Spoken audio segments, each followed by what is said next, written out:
NBA players' dinner go for? Oh man, that could go for about $600-700. Couple of bottles of wine. Plus, it's Joel Embiid. This is not an average NBA player. It's for everybody. Sending like in Embiid. How much do you think he eats? Oh yeah, he gonna put a good 1,000 on the tab. Like Sopranos, where they're sending champagne to the DJ tables. got a good contract from the Sixers this past year. He's good for it. Welcome to The Jump. I am Rachel Nichols. Our insider, Brian Windhorst, making his triumphant return. And the very, very happy. He's going to look like this all through the show. That's not our last Kansas. Those I did wear colors. I wore the KU colors. Right. He's going to be like this all day, folks. Paul Pierce. So there was a feeling going into the season that the Warriors were on some sort of magic carpet ride, that they were about to rack up bunches of titles without even sullying their feet by walking the earth, us mere mortals do. You know, remember back in September when our own Jeff Van Gundy declared this whole season was already a wrap, and he was hardly the only one. Well, guess what? The Warriors may still win this year, but if so, they will have had to trek through plenty of mud to do it. The latest came Friday night when JaVale McGee landed on Steph Curry's knee. Remember, JaVale, nearly 100 pounds on Curry, so that hurts. Curry immediately a wreck, limping around the court, collapsing on the bench. Ooh. Saturday, the Warriors had diagnosed Curry with a grade 2 MCL sprain, and by last night, Steve Kerr got up on the podium and said this. There's no way he's playing in the first round. There's no way. I mean, you know, he's being reevaluated in 3 weeks. So, so we got to be ready for to play without him and then see how he's coming along. So that doesn't make you feel great if you're a Warriors fan. Now, about an hour later, Steph took that same stage and tried to spin the timetable a little bit. Staying positive, staying upbeat. Hopefully I prove what Coach said wrong and put myself in a position to get back as soon as possible. And hey, Steph shifting into his whole I know how to overcome people doubting me on a basketball court routine is usually a good sign for Golden State.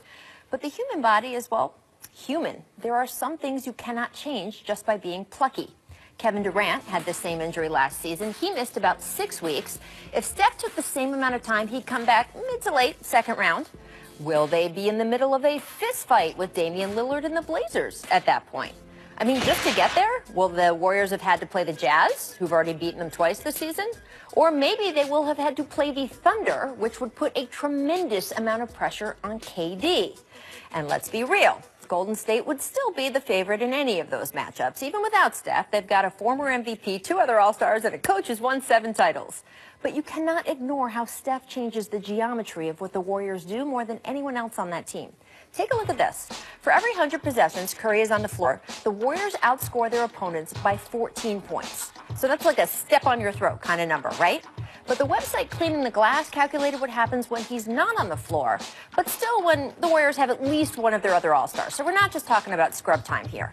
When that happens, the Warriors only outscore teams by 2.6 points every 100 possessions.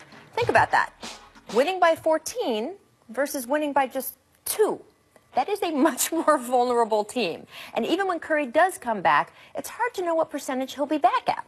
Remember he had a knee sprain in the 2016 playoffs? Now that was only a grade 1, and certainly he had a few brilliant games after he came back.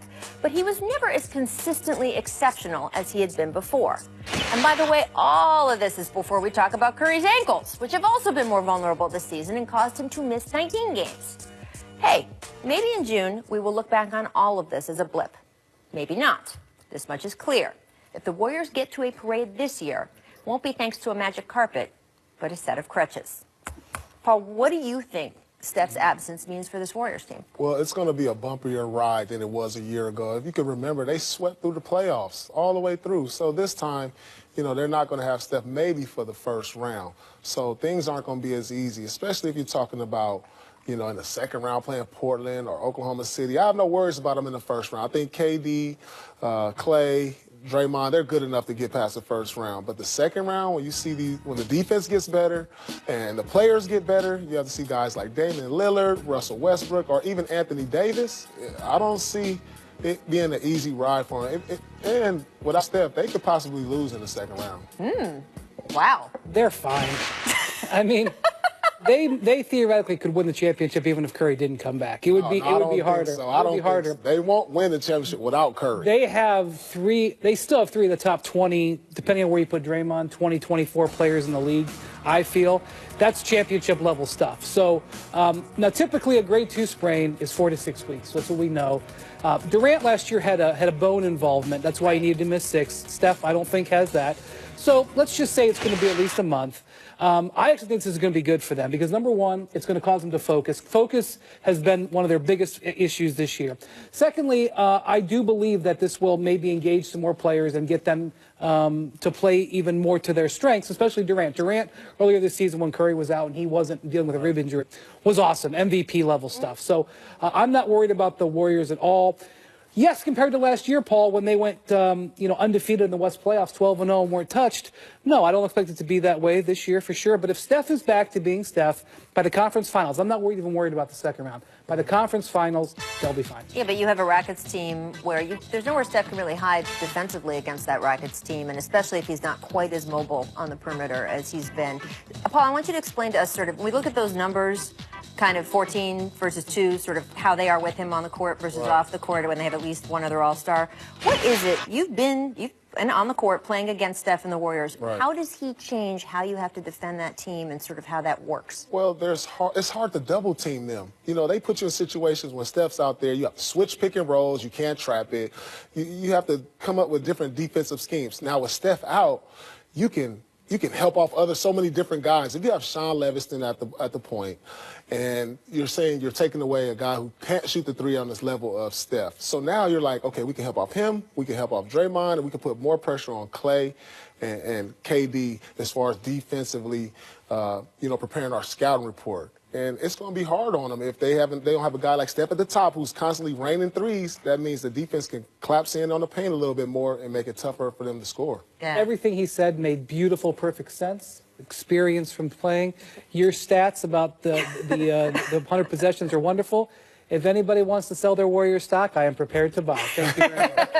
Will be interesting to see. It will not be easy. I think that is sort of the bottom line that we know. It's not supposed to be easy. We'll have to see how it turns out. Let's talk about another team missing its star with a knee injury. Kyrie Irving expected to miss anywhere from 3 to 6 weeks. He had surgery on Saturday on the left knee. Now, the team says the knee is completely structurally sound. This is important. It was a minimally invasive procedure where they removed a tension wire they had put in actually after he had that injury in the 2016 playoffs. Kyrie actually sought out second opinions last week. Brian, you know a little bit more about how we got here, right? So Kyrie is always going to be very protective over his long-term compared to short-term. He did this with Cleveland. He sought second opinions, seeing James Andrews several times. I will say this. If 15 years covering the NBA has taught me anything, is that there's no such thing as a minor knee surgery. Right. Not at all. I mean, this is something we see every summer. Oh, he'll be back for training camp. Oh, it's no big deal, 4 to 6 weeks.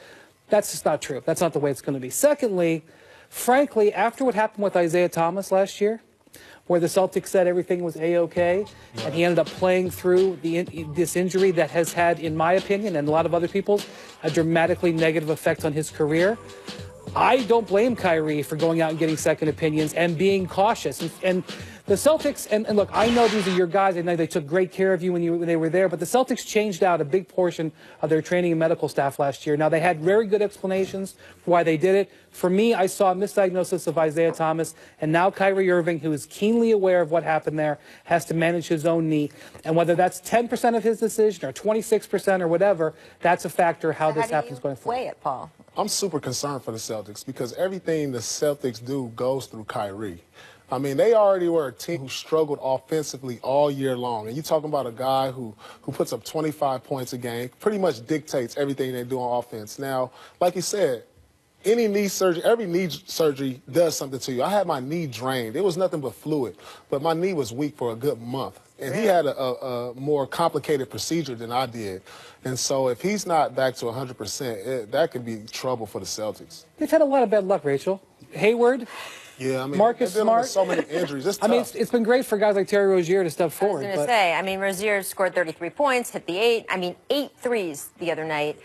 But still, I mean, again, in the playoffs, things change, right? Definitely. So you can game plan As I know Celtics Twitter loves Terry Rozier, but you can game plan for him in a different way than in a one-off game, right? When you're sitting in a room and all you're doing every day, all day, is concentrating on the other team's strength and weaknesses, those things that you did in the regular season aren't going to be there because, think about it, a team gets 1 day to prepare or one morning, an hour of preparation. You're talking about hours of preparation. For the Celtics, this is troubling because you're dealing with so many injuries, and they're going to key in on all these other guys. It's going to be even tougher for them to score without Kyrie. The Celtics just DVR'd that graphic on Rozier, and they're going to send it to the Pelicans when they try to trade for Anthony Davis next year.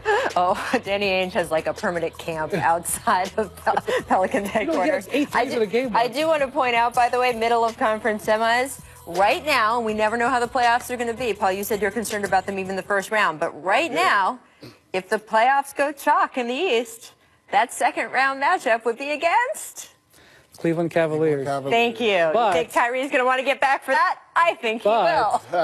Won't it be interesting if there's some maneuvering near the end of the regular season, especially if you don't know how Kyrie's going to be with teams wanting the Celtics in the first round? There's a lot of I think tightness. the Cavs would like to be in that 3 spot for the second round, but you mean in the first round? I'm telling you, like, the difference between having to play Philadelphia or Cleveland and versus Boston, there could be some maneuvering, between playing Philadelphia and Cleveland and playing Boston. There could be some little gamesmanship going on that last week of the season. You might rest a few of your stars that last few weeks. Who knows? You guys used to play that game. We played that game. We are going to talk about the Sixers and how dangerous they will be in a playoff matchup coming up after this break. Paul has some significant thoughts on that. But first, this is our distant replay. This date, 1999. Speaking of Kyrie, let's take a look at Strickland, friends. So what's The Godfather. There's the finish. He can do it in traffic. This is Kyrie 1.0. That move before, though, behind the back. Well, look, is he actually his Godfather or just his de facto Godfather? It's like sort of his de facto uncle. And Uncle, right? Definitely his godfather. Right? Godfather of the dribble. Right.